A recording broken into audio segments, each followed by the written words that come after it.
And this set up the final, guys, between the OGs, otherwise known as Team Shaq, and the Global Stars, a.k.a. Team Chuck. You think everybody knew what OGs meant? I'm fairly certain. Yes. The running three there by Curry. Yeah, we can't assume they all knew what OGs meant. It's true. I mean, that's impressive. You're right, Mark. You're right. Yeah. Even for Steph, a running three. Jason Tatum, who might have gotten I thought he was in the MVP. Yeah, I thought right? he was up there for MVP. I voted. I'm not going to say what I voted. An 11-0 He also start made the last nugget. for Team Oh, I'm giving Shaq. it away. That's okay. Kyrie, look at this. Oh, What hello. a nifty move by Kyrie. Sneaks in there for the layup. Good to see him back in the game. And here's the shot that got everybody off their feet. He practices that. Right there. That's easy money for him. Layup. He's going to tell you, I told you I was going to do it one more time. Boom. Yeah, it's one thing to do it. It's another thing to make it. Look at Donovan's face. He's like, what am I supposed to do there? Yeah. He just made that. Just no problem. There it is. The Fab. Bay Area legend. Hey! Kyrie putting on a show. Steph flips it over, gets it back, steps into one. Three ball is good. Shaq is happy. Doing a lot of coaching there, Shaq. Yeah. Hey, you got to clap if things are going well. Steph with the sidestep three. Oh, he turned around? Yeah, he always knows. Like that. And then Steph wanted to put the finishing touches, but he forgot the rules here. Come on, Ref. Come on, Ref. Gotta call that. No, he was way behind the timeline. Come Come on. on, Ref, man. You gotta call that. Way behind. If we want to take the game seriously, the refs gotta call Four that. teams, right? And then- Going to 40, so why should we get 8 seconds off? Tatum finishes it Oh, there. Tatum was Spencer. amazing, Team by the Shaq way. with the win. Steph with the MVP. Everything. I can't pick one particular thing. Like, we had fun the entire weekend. A lot of meaningful impact to the community, leading all the way to tonight, kind of the coordination of Bay Area basketball and the history in this area. So very, very symbolic trophy of, my 16 years here, representing this amazing fan base, this amazing part of the world, and I think it turned out great. My biggest takeaway is that it's possible, to give 100% on that court, to play hard, to play our ass off, and it's for me, it's the only way to play basketball, and I think it'll only make the game better. Shaq OGs feel like we were representing for all the OGs around the world. They say that you don't get better in your 30s, but I think our generation is proving otherwise. Hey, yo, guy. There it is. By the way, Steph came away with his second All-Star Game MVP. Shout out to Malika there with the interview with Steph.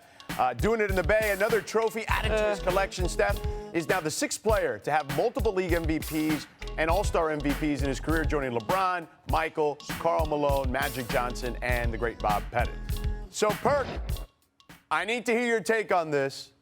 Do you have a word of the day for All-Star Weekend?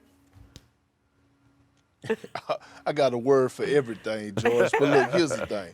A lot of people then had complaints and what they should do and what they shouldn't have done, and did the new format work? Well, here's a word for you.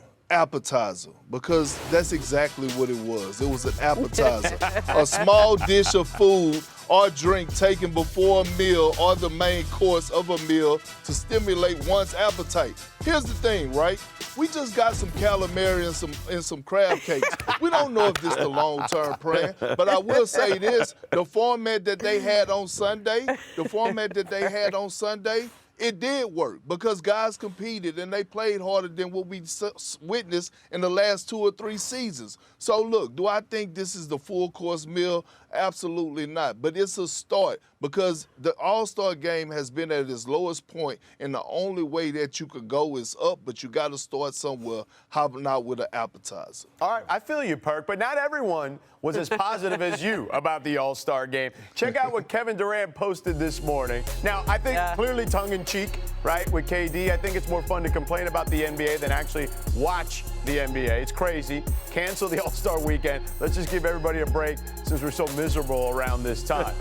So, listen, I'm mad at KD for writing that because it does feel like everyone just wants to complain and fix things instead of just enjoying it. You know what I mean? So, Mark, you were in attendance. I was there with you as well. How did you feel about the new format? Well, first of all, Raphael Sadiq was amazing. But outside of that, I think there was too many distractions. Because the game was good, and we got to remember that these players have a routine, and that is something that the NBA has to work on. They want to, I think, to get the best out of them in any All-Star game going forward, just make it like a regular game and turn them to the routine. So to stop and to start, to stop and to start, to stop and give guys some fishing poles and congratulate them, and then they're going to be working for us next year. Like, it was it's too much. Like, and I think that's the only gripe I heard from the players afterwards. Like, it's just too many stops and starts, and then I think that's where they feel like they could be susceptible to injury. It did look like they were trying harder. Yeah, definitely agree with that. We just need more basketball, and it felt like when you watched it at home, it felt like there were it was a harder watch because the games were quick. They were real fast. Like, it was basically a quarter of a normal All-Star game, and then that was over. And then the guys who came out for their first game, the young guys, they really didn't get to play very much. It was just that little game. Couple minutes here and there. Cade Cunningham played like 4 minutes. Yeah, Tyler Hero, first-time All-Stars. 7 minutes. They didn't get to do much, and I think those guys need to play more. But I like this format. It still needs some more tweaks. Obviously, they need to play more. The breaks need to be. Why not just have the three teams of? But hey, I got something. Go ahead, Mark. Yeah. Instead of having the rising stars, why don't you have another team of real OGs? The triple OGs. Chris Paul, Draymond, DeRozan, Clay, C.J. Former McCollum, All-Stars. Drew Holiday, Brooke Lopez, Conley, maybe Beal, like the OGs, the Like triple former OGs. All-Star, or guys but you have to be over 30 and have made an All-Star. I like maybe the runners-up in the fan vote. Yeah. Like a LaMelo Ball, who was really high in the fan vote. Yeah. Devin Booker. I mean, those guys should have been in there. Yeah, all that makes sense. I think, again, they're going to be working with this. They're going to be tweaking it. Yeah. I agree with you, though. I think there needs to be more basketball. Like, you can't have 45 minutes of basketball in a 3-hour show. With the growth of international stars in the NBA, the thought of USA versus the world is a pretty intriguing idea. Here's what Giannis had to say about it. I would love that. And for sure, like, I'll take pride to that. I always compete, but like I think that will give me a little bit more extra juice to compete. Like having like Shea, Jokic, Luka, Wemby, Towns, Şengün, like having all those players, playing with you. And obviously, I'm missing some guys right now. I cannot think from the top of my head. Going against the best US players, I think it'll be fun. All right, the WNBA tried this last season. The NHL did a version of it this past weekend. So, Perk, should the NBA go to a USA versus the world format next year? They should. They should. And look, Giannis wants the smoke. The one thing I love about Giannis is he's not ducking in, he's not hiding. And look, he's making it known that he don't really mess with American superstars like that. And anytime he can compete against them, he wants some action. And I'm here for it. Because if you can line up all the greats as far as the international players, I would love to see SGA, Wemby, Giannis, Jokic go against the likes of Tatum, Anthony Edwards. That would be must-see TV. So if they could line that up and get their feet hot, damn it, I'm here for it.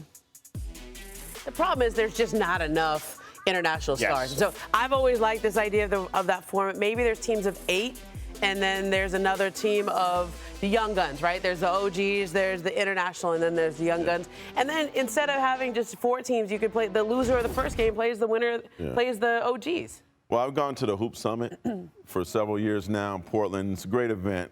It's like the only real prep all-star game where they actually play hard. Why? It's USA versus the world. And you can see when those guys are playing, especially international kids with the different countries on their chest, it means something to them. And then the USA kids with USA on their chest, they feel like they got to represent. So yeah, no, I think the pride aspect of it would certainly play into it. And Perk, to quote Giannis's assistant coach Darvin Ham from a couple years ago, he wants all the smoke and duck and no fades, okay? Darvin Ham had that quote a couple years ago. It wasn't about Giannis, it was about his Lakers team, but it fits for Giannis as well. I'm on